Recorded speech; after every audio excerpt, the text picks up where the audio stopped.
اسرائیل بار بار فلسطین پر حملہ کیوں کرتا ہے؟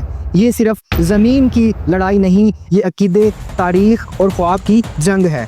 اسرائیل کہتا ہے یہ زمین ہمیں خدا نے عطا کی ہے، مگر کہانی بہت پرانی ہے۔ یعقوب علیہ السلام کے خواب سے شروع ہوتی ہے۔ یعقوب علیہ السلام نے خواب میں دیکھا ایک سیڑھی آسمان کی طرف جا رہی ہے، فرشتے آ جا رہے ہیں اور رب العالمین نے فرمایا یہی زمین تیرے لیے اور تیری نسل کے لیے ہے۔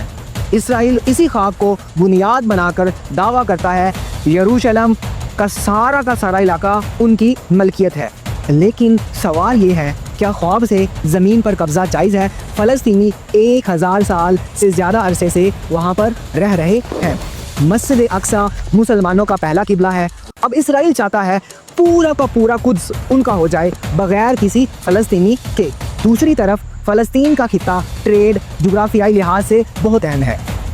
یہ مشرق وسطیٰ کا دل ہے۔ یورپ، ایشیا اور افریقہ کے درمیان زمینی رستہ، بحیرہ روم میں تیل اور گیس کی راہداریاں اسرائیل کو علاقائی طاقت بناتی ہیں۔ اسرائیل چاہتا ہے وہاں صرف ایک مذہب، ایک قوم کا کنٹرول ہو، اسی لیے بستیوں کی تعمیر، گھروں کی مسماری اور جنگ سب کچھ گریٹر اسرائیل کے لیے ہو رہا ہے۔